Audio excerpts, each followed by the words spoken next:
Bonjour à tous nos spectateurs en Allemagne et dans le monde entier et bienvenue à notre événement numérique qui vous est présenté par l'initiative Un monde sans fin. Je suis Christine Mundois et je serai votre hôtesse aujourd'hui. Il y a 5 ans, le monde a fixé un objectif d'éradiquer la faim d'ici l'année 2030. Tout d'abord, nous sommes à une décennie du délai fixé. Ensuite, nous avons besoin d'une production agricole forte pour réaliser l'objectif de développement durable d'éradiquer la faim. L'avenir, mesdames et messieurs, est rural. Et dans un instant, vous allez rencontrer des leaders de la transformation rurale dans les pays du Sud. Ces personnes augmentent la productivité agricole, elles investissent et forment les femmes dans les communautés rurales et elles contribuent à réduire l'impact du changement climatique. Ces efforts nécessitent un soutien engagé si nous voulons un jour vivre dans un monde sans fin.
Je ne sais pas ce que vous en pensez, mais en voyant cette vidéo, je me suis dit que l'agriculture n'avait jamais eu l'air aussi attirante.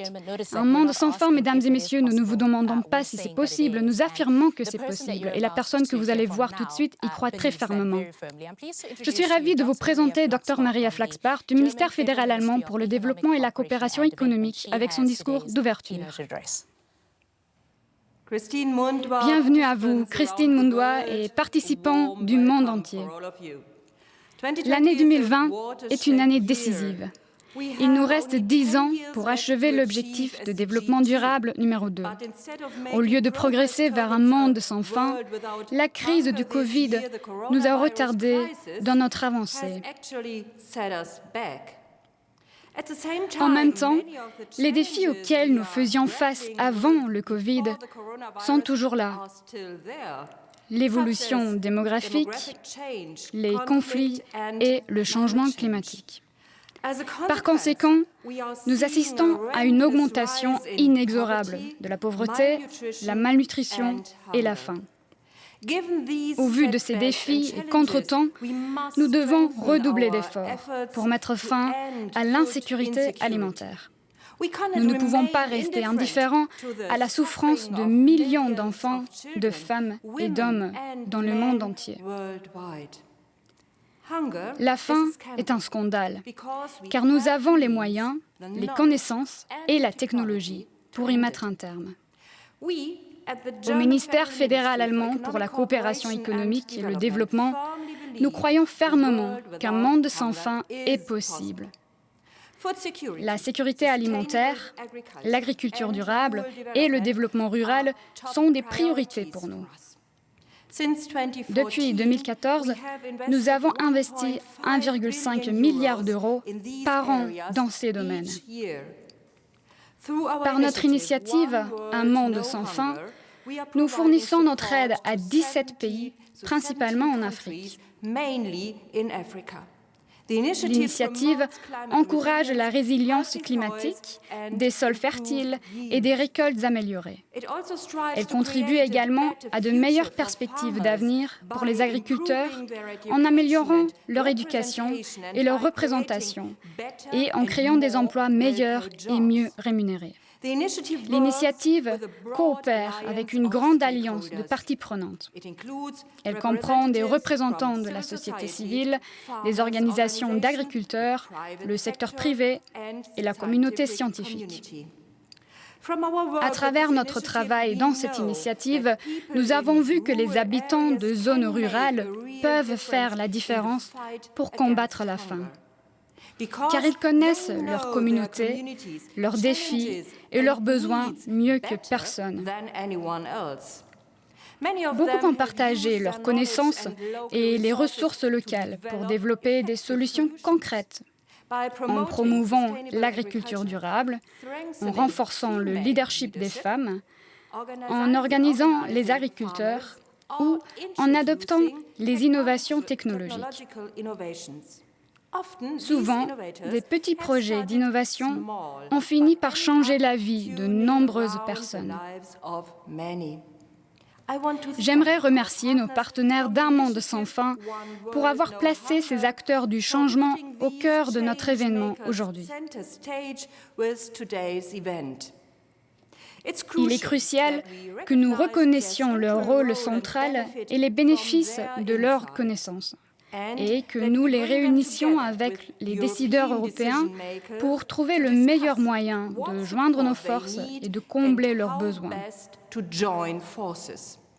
Cet événement va générer un nouvel élan pour l'objectif de développement durable numéro 2 pendant la présidence allemande du Conseil de l'Union européenne. Ceci est vital car ce n'est qu'ensemble que nous pouvons faire face à la faim. Je donne la parole aux innovateurs ruraux. Leurs expériences, leurs idées et leur enthousiasme sont une source d'inspiration. Ils sont la preuve qu'un monde dans lequel tout un chacun peut vivre dignement est possible si nous joignons nos forces. Merci beaucoup. Mesdames et messieurs, elle a raison quand elle dit que la faim est un scandale. C'est quelque chose que nous ne devons pas oublier. C'était Maria Flaxbart et nous la retrouverons tout à l'heure. Le temps restant de cette émission, nous allons nous concentrer sur 4 éléments de transformation rurale. Commençons avec l'exploitation agroécologique, qui est une de nos réponses au changement climatique. Dans un instant, 2 personnes vont nous rejoindre qui en savent beaucoup plus sur le sujet que moi. Mais tout d'abord, je vous invite à observer le travail d'Adjola Devi, qui en Inde améliore l'agriculture en utilisant une technique appelée polypépinière.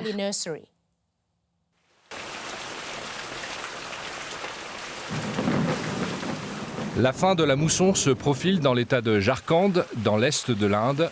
Malgré le répit qu'apporte la pluie après la chaleur de l'été, Adjola Devi ne peut pas vraiment s'en réjouir aujourd'hui. La serre qu'elle a installée il y a 2 ans ne doit surtout pas avoir de fuite. Pour Adjola, elle représente l'une des plus grandes réalisations de sa vie. Les semis sont secs et bien à l'abri pour le moment, mais même une fois la pluie terminée, Adjola passera la plupart de son temps à s'occuper de la pépinière qu'elle a créée. Avant, je cultivais en plein champ, mais mes rendements étaient bas et mes plants étaient souvent emportés ou attrapaient des maladies. C'est alors que j'ai vu une serre comme celle-ci dans un autre district et j'ai décidé d'essayer d'en construire une petite dans mon jardin. J'ai commencé avec juste 2000 semis.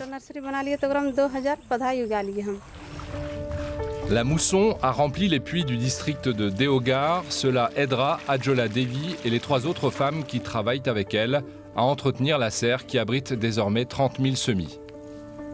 Cette idée lui est venue lorsqu'Adjola a compris que le plus gros problème des agriculteurs était l'accès à des semences fiables sur le marché.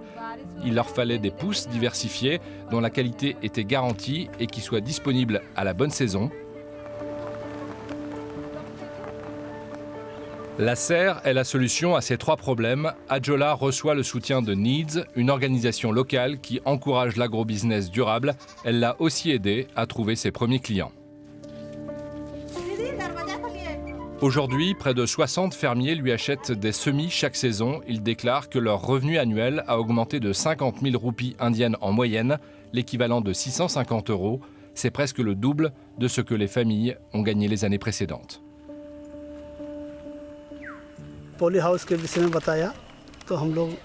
Nous avons entendu parler de la serre et maintenant nous achetons des semences pour notre ferme à Ajjola Devi. Nous avons commencé à faire du bénéfice, mais en plus de cela, nos récoltes ont moins de maladies et on dépense moins en pesticides. Avant, on cultivait seulement des patates et du maïs, mais cela ne suffisait pas. Aujourd'hui, on cultive des aubergines, des tomates et des piments et ça marche bien. Mais la situation risque de s'aggraver pour les fermiers de Deoghar. Le système de monoculture dominant jusque-là a gravement dégradé les sols et le changement climatique rend la mousson plus imprévisible qu'avant. Nous nous sommes renseignés auprès de l'organisation allemande partenaire Welthungerhilfe pour en savoir plus sur son action afin d'aider les fermiers à résister au changement climatique.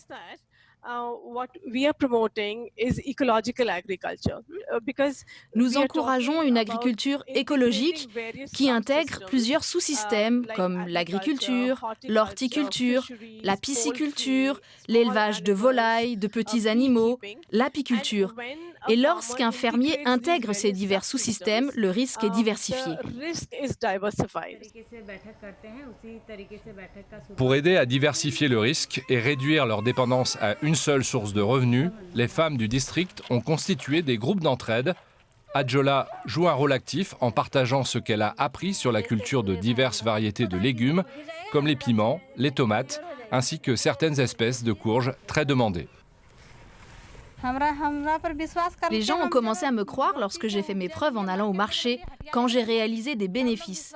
J'ai commencé à gagner la confiance d'autres fermiers et ils sont de plus en plus nombreux à me rejoindre.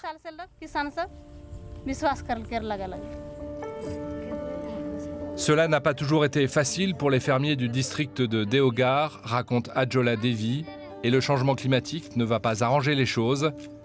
Mais des initiatives comme la nouvelle serre aident les fermiers à aller vers plus d'autosuffisance et leur donnent plus de chances pour se maintenir à flot. L'exemple d'Ajjola est excellent et ce n'est qu'un petit aperçu de ce qui a lieu dans ce domaine. Mais il reste une question. L'agroécologie peut-elle absorber les conséquences du changement climatique, comme nous l'avons vu, mais peut-elle également générer assez de nourriture pour la population? J'aimerais poser cette question aux premiers intervenants. Million Belay travaille à l'Alliance pour la nourriture et la souveraineté en Afrique et nous rejoint de l'Éthiopie. Carola van Rijnshover est la directrice de département de croissance verte au ministère des Affaires étrangères néerlandais. Elle est à Amsterdam. Million, j'aimerais vous adresser la question en premier. L'agroécologie peut-elle absorber les conséquences du changement climatique et en même temps produire assez de nourriture pour la population? Merci pour la question et merci pour l'invitation à participer à cette belle initiative. À mon avis, nous devrions élargir la question. Pour vous répondre simplement, oui, car nous assistons à une réduction d'utilisation de produits chimiques, une augmentation de la diversité, des revenus et de l'autonomie des femmes, et de nouvelles connaissances en termes de technologie et d'agriculture. Et nous voyons une récolte plus grande, notamment dans la famille d'Ajjola, mais également dans la communauté en général. La question principale ne devrait pas se résumer au lien entre productivité, démographie et changement climatique. Mais la question devrait être: l'agroécologie peut-elle augmenter la productivité? Oui, elle le peut. Est-ce que l'alimentation produite agroécologiquement est bonne au niveau nutritif? Oui, elle l'est. L'agroécologie peut-elle contribuer à éviter les problèmes sanitaires et les crises actuelles? Ceci est une question essentielle. Et d'autres questions environnementales, comme la biodiversité, la pollution chimique, et j'en passe. Et à la culture également, vous savez. L'appropriation culturelle de l'alimentation. Tout cela confirme la bonne approche à adopter. Merci beaucoup, Million. La réponse est donc affirmative. Et vous avez continué en nommant les bénéfices de l'approche agroécologique. Et donc, la question devient la suivante. Quelles formes de synergie sont concevables dans le contexte africain entre l'agriculture dite conventionnelle et cette forme d'agriculture durable? Je vais vous répondre ainsi. À mon avis, le but ultime doit être l'agroécologie. Mais ceci passe par plusieurs transitions, vous savez. C'est impossible de débarquer sur le continent africain et de dire « Écoutez-moi tout le monde, on arrête les produits chimiques, on arrête telle graine, on arrête la monoculture. » Ce serait bien trop difficile à implémenter. Une période de transition est donc nécessaire. Et c'est dans cette période que nous devons explorer les synergies possibles. D'accord, donc le but, c'est ne pas un avenir qui mélange l'agriculture traditionnelle et l'agroécologie, mais de se débarrasser progressivement de l'agriculture traditionnelle. Carola, j'en viens à vous, car l'agroécologie est en pleine expansion aux Pays-Bas où vous vous trouvez. Vous avez un mélange d'agriculture écologique et conventionnelle. Quelles leçons peuvent être tirées de l'expérience des petits agriculteurs néerlandais dans ce contexte?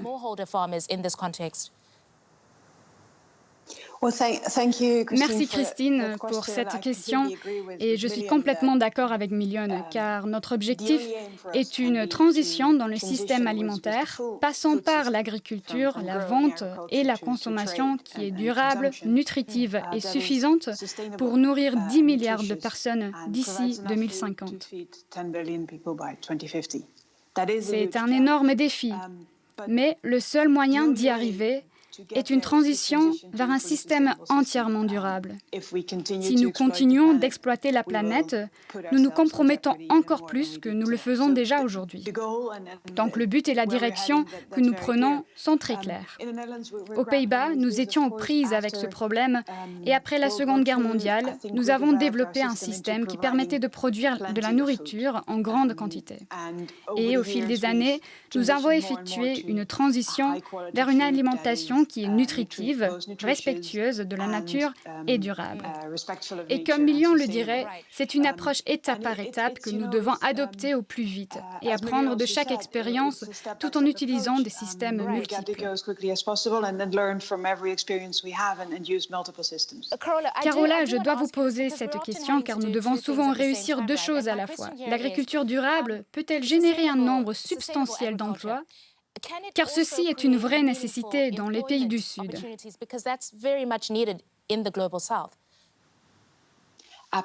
Absolument. L'agriculture, par définition, emploie et rassemble plusieurs disciplines. Par exemple, la science, la culture de la terre, le commerce et les experts de la santé. Toutes ces personnes doivent travailler ensemble pour produire une alimentation nutritive et saine en grande quantité.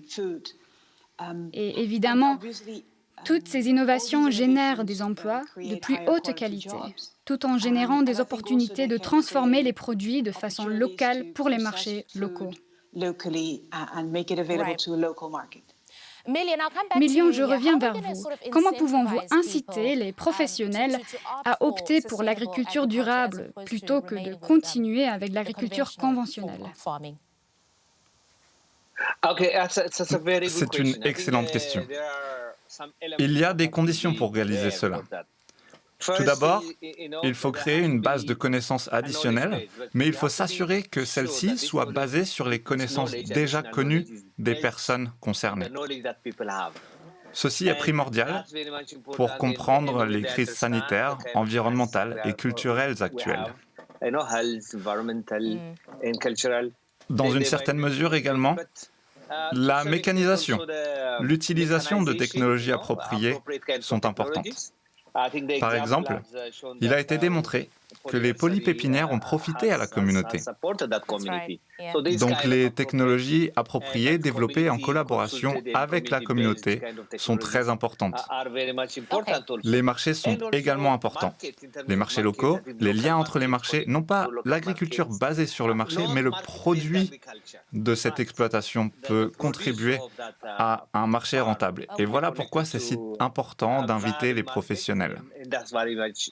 Et bien évidemment, le soutien du gouvernement est critique. Il faut le souligner. Le soutien du gouvernement est absolument nécessaire pour accompagner la période de transition.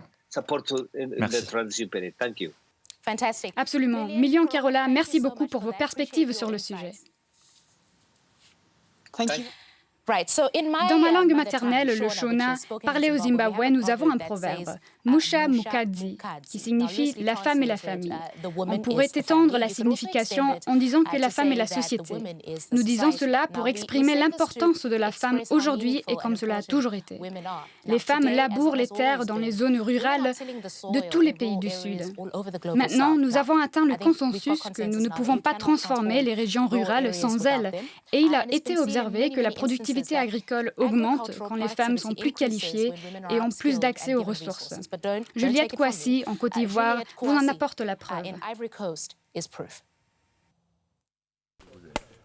Avant, ces femmes n'étaient pas du tout ou très peu associées à la culture du cacao, mais aujourd'hui, elles assurent elles-mêmes la production et la transformation. Ces cabosses serviront à faire non pas du chocolat, mais d'autres produits. C'est Juliette Kouassi, autrefois employée dans une banque, qui a eu cette idée. Il y a 3 ans, elle a fondé une coopérative avec les femmes de son village natal d'Abodé, dans le sud de la Côte d'Ivoire. Rien ne se jette, voilà. Donc on commence par d'abord le mucilage que nous, c'est vraiment inédit ce que nous faisons. Ce n'est jamais utilisé à bon escient. Donc nous, on arrive à faire des assaisonnements avec. C'est insolite et c'est ça aussi l'innovation qu'on apporte à la chose, dans la chaîne de valeur.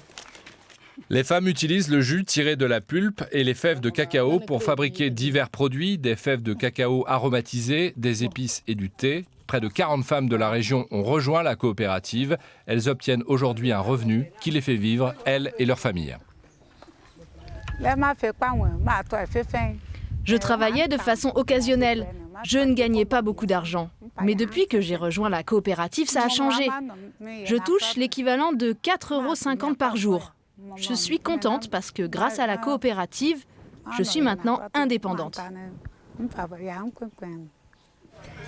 Issue d'une famille de 8 enfants, Juliette Kouassi est la seule à avoir pu aller à l'école. Partie vivre à Abidjan, elle y a passé presque 20 ans, mais elle rêvait de rentrer chez elle un jour et de faire quelque chose pour sa communauté. Avec le soutien de sa famille et grâce à son épargne personnelle, elle a enfin pu lancer son projet autour du cacao. Bon, moi, j'ai eu envie d'améliorer parce que j'ai pensé à mes parents, surtout mes sœurs qui sont là, qui n'ont pas d'activité vraiment pour les occuper. Très souvent, ils n'ont pas la capacité d'entretenir les champs. Donc, c'est quelqu'un d'autre qui vient le faire à leur place et ils vont se partager ce revenu-là, qui fait que les femmes n'ont même pas leur part dans ce que gagnent, quoi. Dans ce qu'ils gagnent, voilà. La récolte de cacao est la période la plus importante de l'année. Chaque famille ne possède que quelques hectares, mais en unissant leurs forces, toutes perçoivent un revenu suffisant. Ces dernières années, les prix du cacao se sont effondrés. En adhérant à la coopérative locale de Juliette Kouassi, les femmes espèrent gagner en indépendance face aux forces du marché mondial. Oui, je pense que c'est ce qu'il faut faire pour donner beaucoup plus de crédibilité à notre cacao. Dans mon approche, c'est les femmes qui s'occupent de cette partie-là qui va vraiment montrer qu'il y a une inclusion qui va améliorer la chaîne de valeur de cette culture-là, qui apparemment était juste dévolue aux hommes qui vont les traiter. La Côte d'Ivoire compte 26 millions d'habitants, dont la plupart travaillent dans le secteur agricole. Ce pays d'Afrique de l'Ouest produit 40% du cacao mondial, un marché qui présente un énorme potentiel pour la population rurale. Cette petite boutique d'Abidjan vend les produits de Juliette Kouassi, des fèves de cacao aromatisées, des mélanges d'épices et du thé. Kwasi bénéficie du soutien de l'initiative Green Innovation Center du gouvernement allemand, dont le but est de sécuriser les moyens de subsistance des agriculteurs africains. Elle peut être un modèle pour les autres femmes pour diversifier aussi les activités de transformation du cacao en d'autres produits. Juliette Kwasi a gardé son appartement d'Abidjan. Dans sa cuisine, elle expérimente de nouvelles idées et fabrique ses produits en petite quantité pour l'instant. L'inspiration, je vais vous dire que ça me vient quand je suis juste à la cuisine. Quand je commence une recette, je pense déjà à une autre, sans vraiment... Je ne sais pas comment je peux dire, mais ça vient naturellement. L'initiative de Juliette Kwasi pourrait encourager d'autres femmes à tester de nouvelles idées et elle témoigne du gigantesque potentiel qui reste à exploiter dans le secteur agricole africain.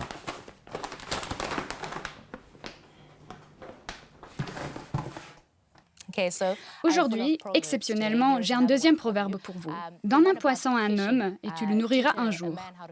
Apprends-lui à pêcher et tu le nourriras pour la vie. Vous voyez où je veux en venir. Notre prochain invité est Nana Joa Sifa Amponsa.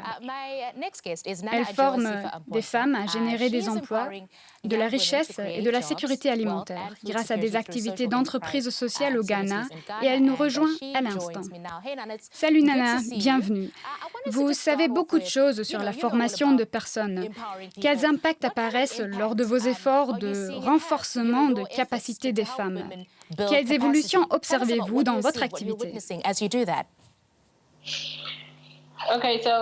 Alors, je travaille dans ce secteur depuis presque 9 ans au Ghana et d'autres pays africains, comme le Kenya. J'ai vu que les femmes africaines ont du pouvoir et qu'elles sont entrepreneuses par nature.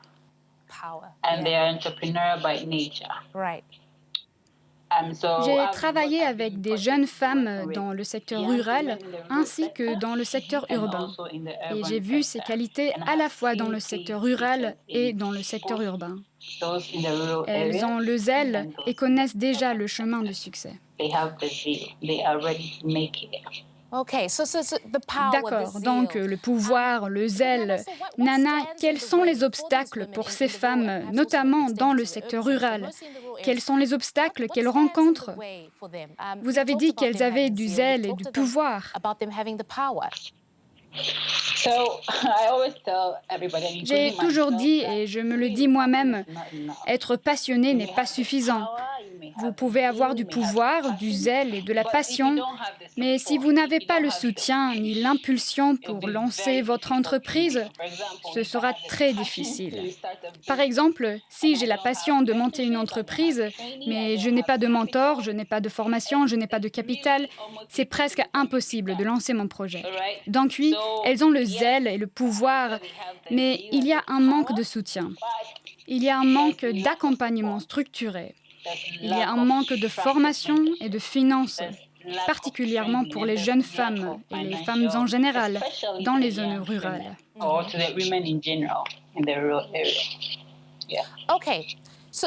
D'accord.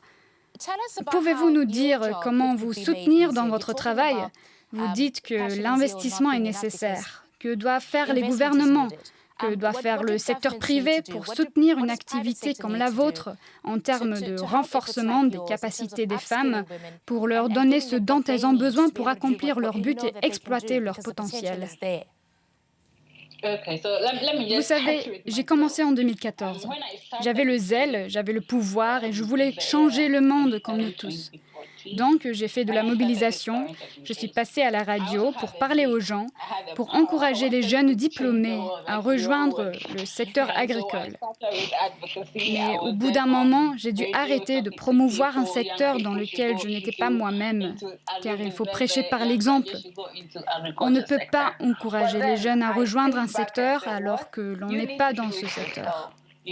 Donc, je l'ai rejoint et j'ai réalisé que ce n'était pas si simple.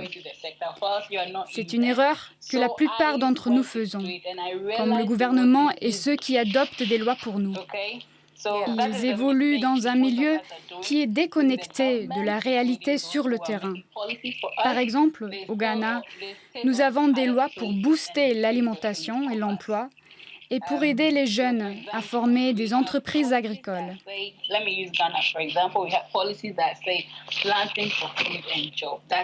La loi est bonne, mais si vous allez sur le terrain, vous voyez qu'elle a peu d'impact chez les jeunes, car elle s'applique aux exploitations à partir de 5 hectares. Or, si vous venez au Ghana, vous verrez des jeunes femmes qui commencent avec des exploitations de 2 hectares, voire moins. Donc vous faites une belle déclaration dans les médias, mais l'impact est en fait inexistant.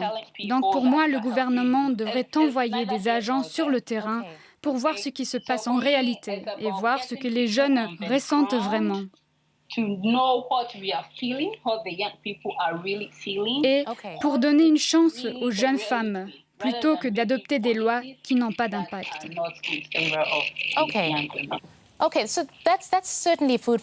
Cela donne matière à réflexion, car dans le secteur des médias, nous voyons des grandes annonces et très peu d'actions réelles derrière parfois. Mais Nana vient de nous donner un exemple très réel des conditions sur le terrain et des apports nécessaires.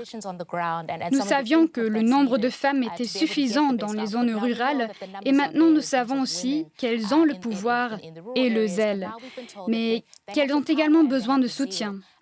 Nana, merci beaucoup et excellente continuation dans les travaux que vous menez. Nous savons que ce n'est pas toujours facile, donc bon courage. Les agriculteurs sont les mieux placés pour connaître leurs besoins, pour influencer le développement dans leur communauté et région, comme Nana vient de le dire. Mais ils doivent être entendus et on doit leur donner l'opportunité de s'organiser. Nous allons dans un instant aborder les structures qu'il est possible de mettre en place pour assurer une gouvernance bonne et responsable, mais tout d'abord, j'aimerais vous montrer l'exemple au Kenya de Joseph Nga. Son travail consiste à renforcer les organisations d'agriculteurs et coopératives dans sa communauté.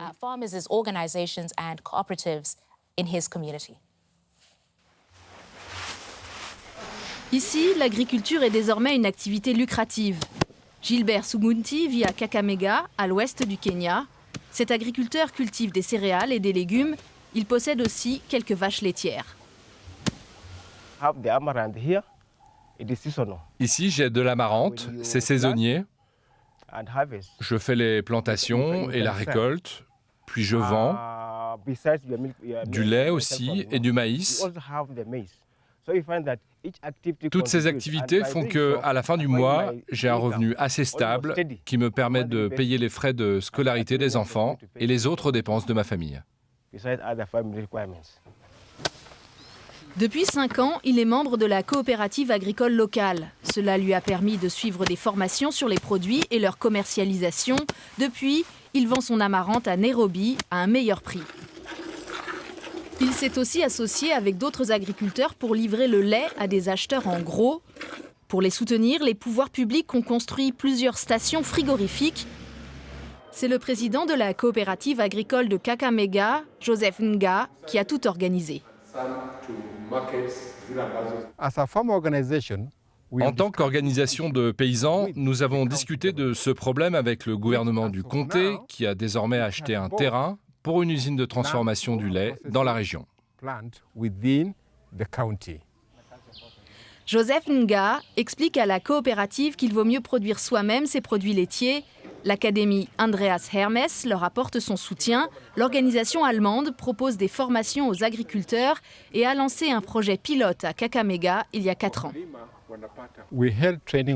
Nous avons reçu des formations sur la gestion des coopératives, sur le développement et la consolidation des organisations, ainsi que sur d'autres points à l'occasion de ces 3 formations.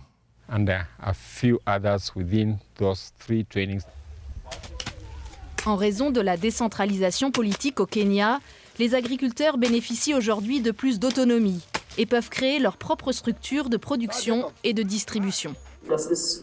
C'est important car nous pensons que des agriculteurs organisés sont plus capables de défendre leurs intérêts face à la politique et aux autres acteurs économiques que des fermiers isolés qui n'ont que peu de poids dans les débats. Entre-temps, de nombreux fermiers ont adhéré à la coopérative agricole régionale. Ils cotisent à hauteur de 20 à 30 euros par an. Cela leur donne par exemple accès à des formations gratuites sur place. Un autre avantage, d'après Émilie Mwalati, c'est leur mise en réseau. Les groupements d'intérêt se partagent les coûts de transport ou obtiennent des petits crédits. En ce qui la concerne, elle s'est acheté quelques vaches laitières. Grâce à notre association Merry Go Round, lorsque quelqu'un reçoit, disons, 2000 shillings, il investit dans des parts et lorsqu'il obtient un prêt, il rembourse un intérêt et cela renforce le groupe. Avec ce projet, Joseph Nga a appris à valoriser le potentiel et les atouts des coopératives. Car au final, il pense que tout le monde en sort gagnant. L'agriculture m'a permis d'atteindre un niveau de vie que je n'aurais jamais cru pouvoir atteindre, d'abord sur le plan économique, mais aussi en termes de sécurité alimentaire.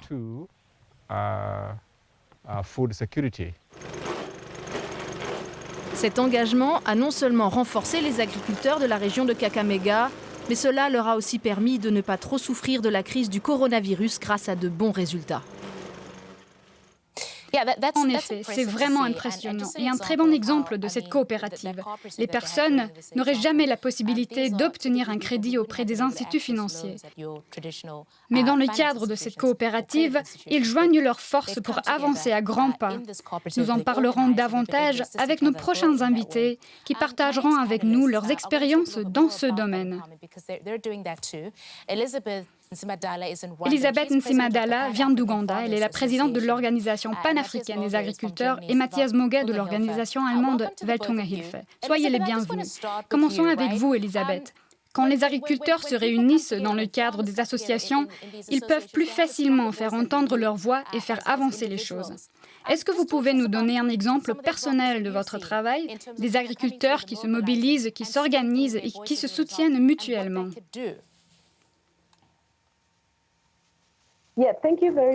Merci beaucoup. C'est un grand honneur pour moi de participer à ce dialogue. Je suis Elisabeth Nsimadala et je viens d'Ouganda. Je suis la présidente de l'Organisation panafricaine des agriculteurs et de la Fédération des agriculteurs d'Afrique de l'Est. En effet, quand les agriculteurs mutualisent leurs forces dans des associations, ils peuvent réaliser des progrès remarquables. Notre plateforme, l'Organisation panafricaine des agriculteurs, représente plus de 70 petits exploitants de 49 pays, qui sont membres de plus de 70 organisations agricoles nationales.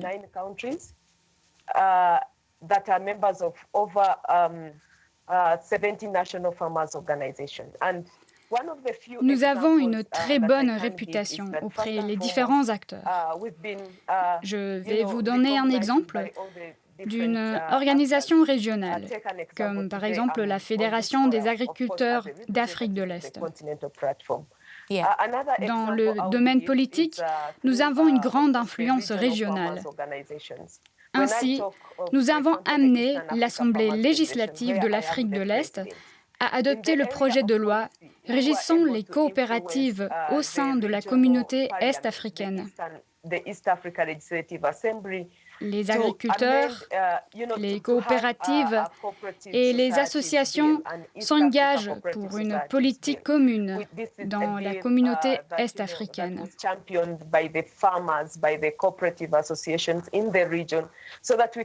Il faut faire en sorte que les coopératives d'un pays puissent faire du commerce avec les coopératives d'autres pays.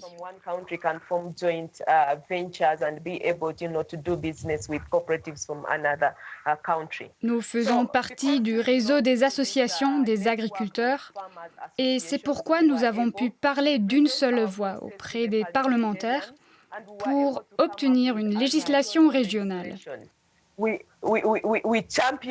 L'une des premières législations est mise en œuvre au niveau régional.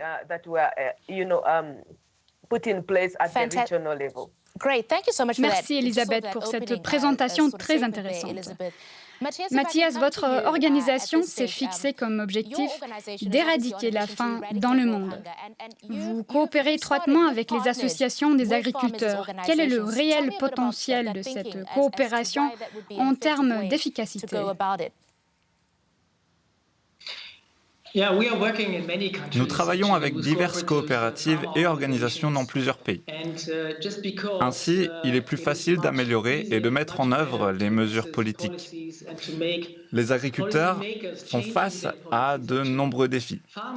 Par exemple, le manque d'accès aux infrastructures nécessaires, le transport ou les semences.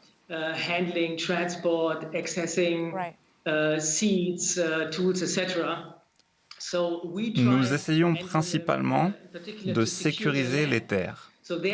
C'est pourquoi nous collaborons avec les associations afin de montrer aux responsables politiques que ces problèmes existent et nécessitent une solution. Mathias, parlons un peu de ces défis. Une bonne gouvernance doit respecter les droits fonciers et les droits de l'homme. Ces aspects sont cruciaux afin d'augmenter la productivité et d'éradiquer la faim. Pouvez-vous nous en dire plus sur ces aspects ?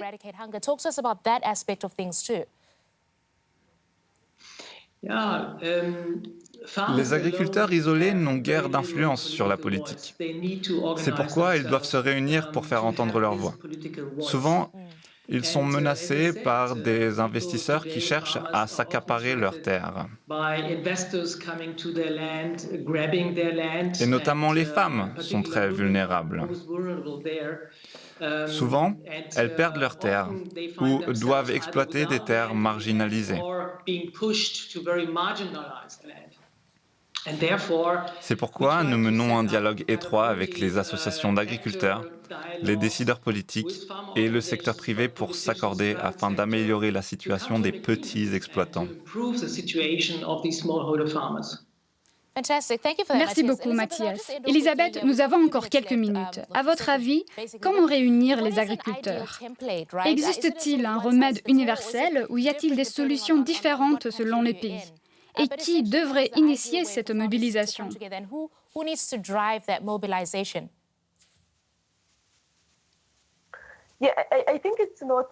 Non, je ne pense pas qu'il y ait un remède universel. Cela dépend de chaque pays. Il est important que l'idée soit naturelle et basée sur un besoin réel. Les agriculteurs se réunissent quand ils ont besoin d'accès au marché des intrants et extrants ou aux services.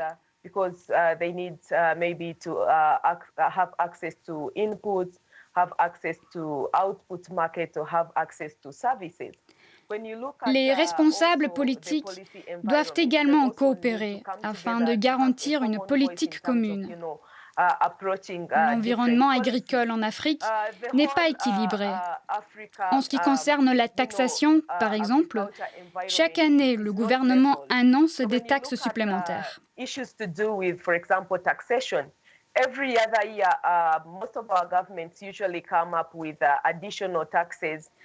Cela s'ajoute aux défis déjà existants des agriculteurs isolés.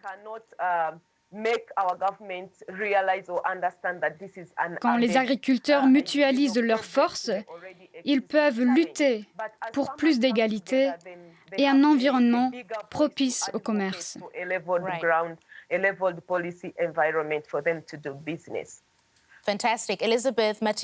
Merci beaucoup, Elisabeth et Mathias, pour vos interventions. Merci. La jeune scène agritech africaine fait émerger actuellement des idées qui pourraient modifier considérablement la façon dont les agriculteurs cultivent leurs récoltes. On pourrait dire qu'ils rendent l'agriculture plus attirante. Un exemple du Kenya illustre à quel point la technologie de la mécanisation agricole lutte contre le changement climatique et favorise l'agriculture de précision. Dans un instant, nous parlerons davantage des innovations dans ce secteur.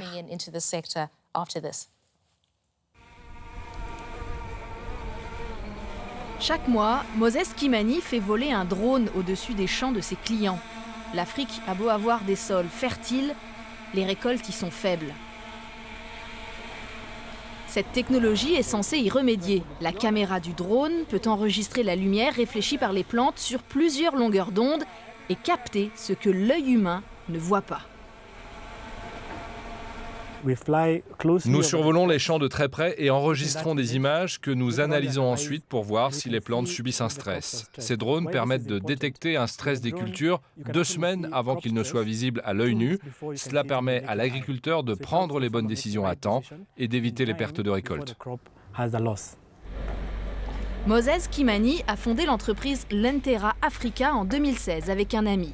Depuis l'an dernier, il est en contact régulier avec la GIZ, l'agence allemande de coopération internationale. Son entreprise est l'une des 12 startups du continent à bénéficier d'un accompagnement dispensé depuis l'Allemagne dans le cadre du programme Investment Readiness.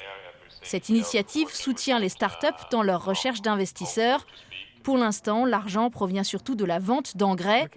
La petite entreprise propose aussi des démonstrations où les clients peuvent se familiariser avec la technique.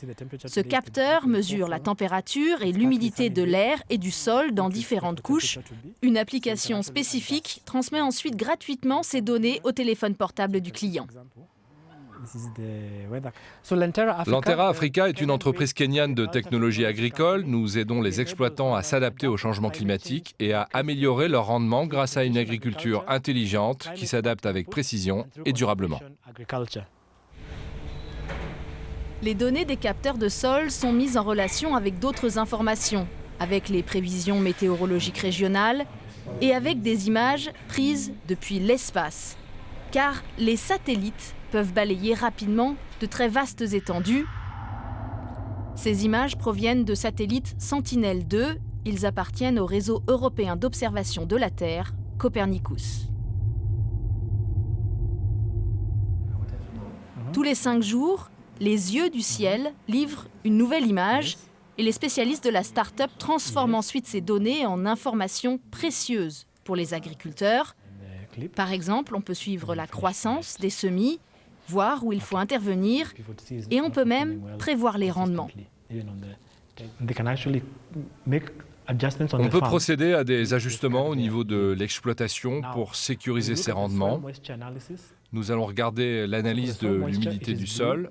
Pour l'humidité du sol, c'est bleu quand l'humidité est bien répartie.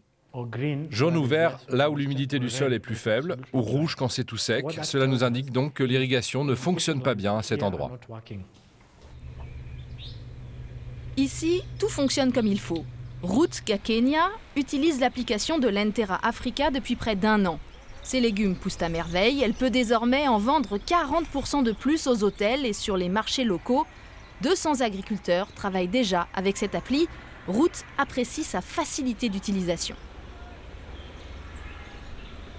Ce n'est pas comme avant où nous dépendions de l'inspection sur le terrain. Et quand je ne pouvais pas venir, je devais me fier aux ouvriers. Parfois, ils ne transmettaient pas les bonnes informations. Donc, cette application est pour moi une deuxième paire d'yeux. Elle me renseigne sur des choses que je ne peux même pas voir, la météo par exemple. Ruth Gakenya a pu améliorer ses rendements et ses revenus. Cela dit, les données que Lentera envoie aux smartphones sont assez volumineuses. La couverture trop faible des réseaux mobiles dans les zones rurales et la nécessité pour les agriculteurs d'acheter de gros volumes de données aux opérateurs de téléphonie demeurent des obstacles de taille, surtout pour les petits exploitants. Pour en apprendre plus sur les innovations dans le secteur de l'agriculture, je souhaite la bienvenue à Devi Murthy de Bangalore, dirigeante d'une entreprise qui développe des solutions à petite échelle pour la mécanisation dans l'Inde rurale.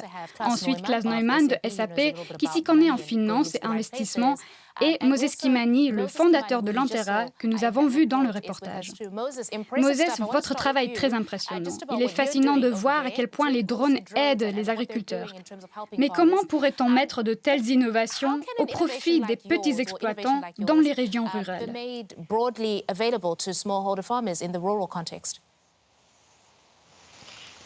Merci.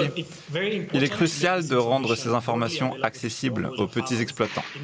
À l'aide de satellites, dans notre cas, nous pouvons analyser les récoltes. Afin de permettre aux agriculteurs de s'adapter aux informations, nous les expliquons facilement. Quand planter, quand irriguer, est-ce qu'il y a une maladie à détecter? Toutes ces informations peuvent être très complexes. Il faut faire en sorte qu'elles soient compatibles avec un téléphone mobile basique pour que les agriculteurs n'aient pas besoin d'un smartphone pour connaître les saisons de plantation et d'irrigation pour se protéger contre les maladies. Oui, en effet, tout le monde doit y avoir accès et il faut prendre en compte les ressources individuelles. Davy, j'en viens à vous. Expliquez-nous vos solutions à petite échelle pour la mécanisation dans l'Inde rurale. Quel est l'impact de ces solutions?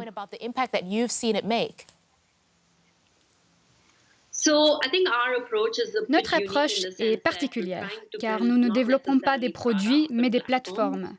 Nous encourageons les agriculteurs à utiliser une seule machine avec plusieurs fonctions, afin de réduire les coûts. Nous avons réalisé plus de 40% d'économies pour les intrants des agriculteurs. En collaborant avec 20 000 agriculteurs en Inde, nous avons pu faire économiser plus d'1 million d'euros pour la communauté.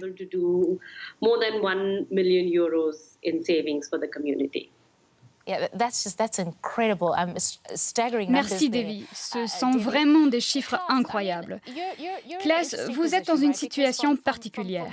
Grâce à votre entreprise, vous avez une bonne vue d'ensemble sur les différentes expériences en Asie et en Afrique. Comment est-ce que l'on pourrait réunir ces deux régions et comment est-ce que l'Europe pourra apporter sa contribution et faciliter la coopération sud-sud?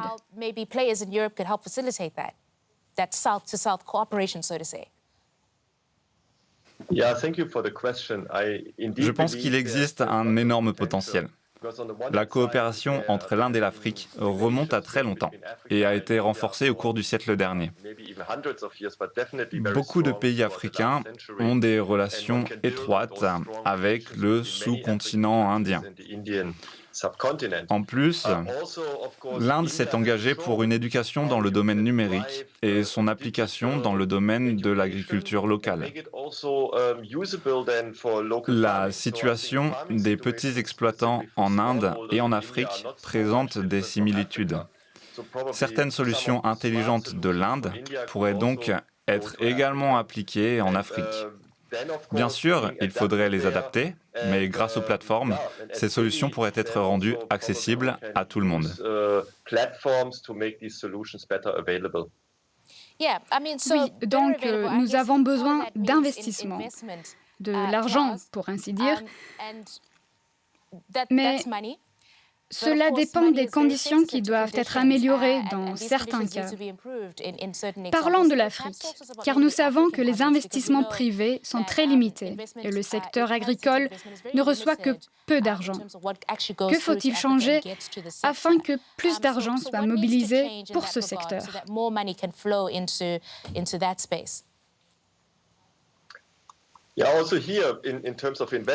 La transparence joue un rôle essentiel en ce qui concerne les investissements. Il faut savoir comment les investissements fonctionnent et sont utilisés. Des solutions numériques peuvent aider à garantir de la transparence. De nombreux pays s'engagent pour la numérisation dans le département financier de leur gouvernement afin d'assurer de meilleurs systèmes de transparence. Et par conséquent, les investisseurs privés et publics ont davantage confiance en le système. Davy, pour en revenir au contexte rural, comment pouvons-nous saisir ces opportunités pour que plus de personnes s'engagent dans des startups?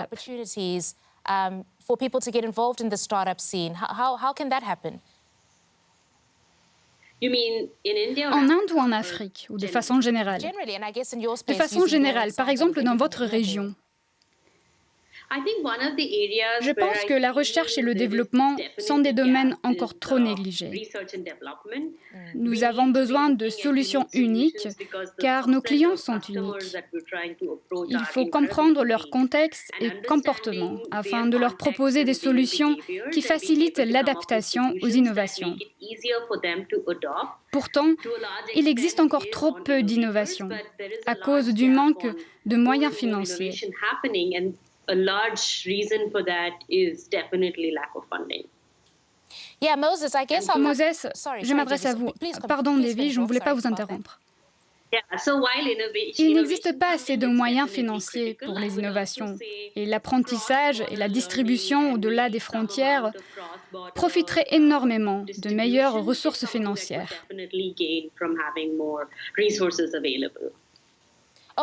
En effet, merci beaucoup, Devi. Moses, à votre avis, comment est-ce qu'on pourrait faciliter l'accès aux moyens financiers pour des personnes engagées comme vous?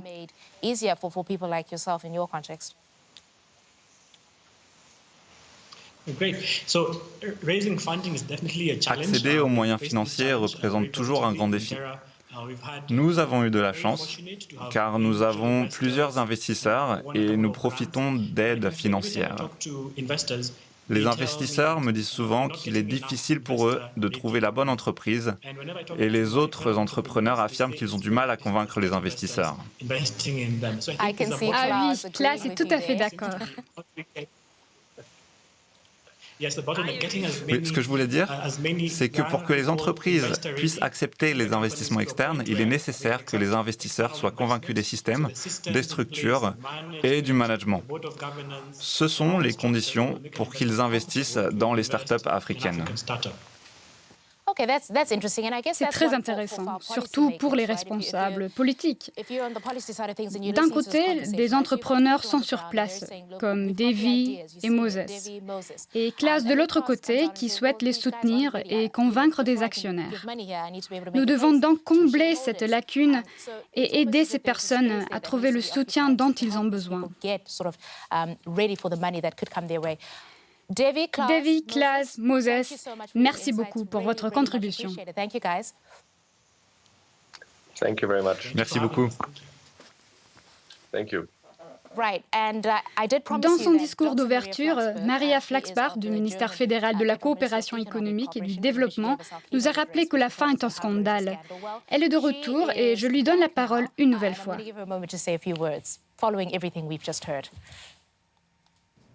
Chers participants, merci d'avoir partagé vos connaissances avec nous. Vos récits nous font garder espoir, en dépit des nombreux défis de la lutte contre la faim. Ils démontrent qu'une palette d'approches efficaces est disponible pour réduire l'insécurité alimentaire et pour améliorer les conditions de vie dans les zones rurales.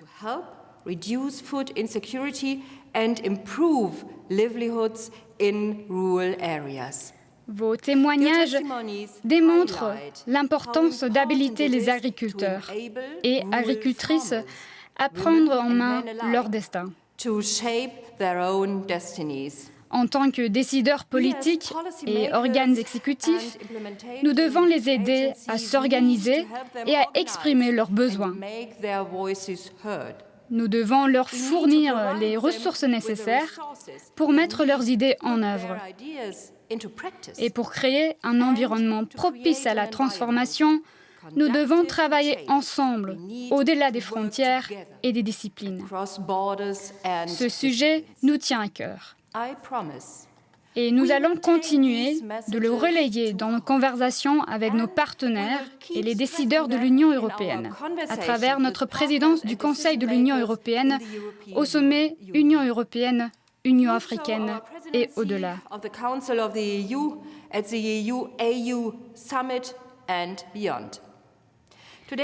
L'échange d'aujourd'hui n'est que le commencement. Nous n'avons illustré qu'une partie de notre initiative « Un monde sans faim ». Pour chaque bonne idée et bonne pratique présentée aujourd'hui, des dizaines d'autres existent. Elles peuvent également être exploitées pour grandir, à condition de recevoir le soutien nécessaire.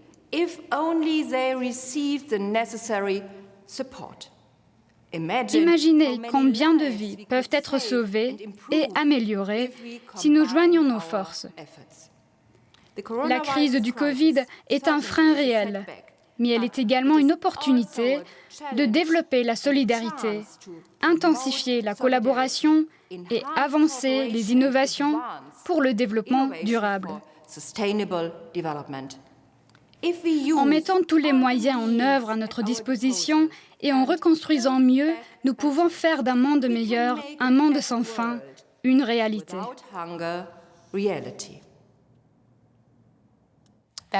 Mesdames et messieurs, notre programme touche à sa fin. Mais avant de partir, écoutons les hommes et les femmes qui s'engagent pour la transformation au sein de leur communauté. Le problème que nous voulons résoudre est la faible productivité agricole en Afrique. Un problème aggravé par le changement climatique. Nous voulons y apporter une solution parce que, ayant grandi dans une ferme, j'ai constaté année après année qu'à cause du changement climatique, il devenait de plus en plus difficile de produire de manière durable et rentable. Il y a beaucoup d'opportunités dans cette partie post-récolte qui peut vraiment générer assez de gains pour les femmes.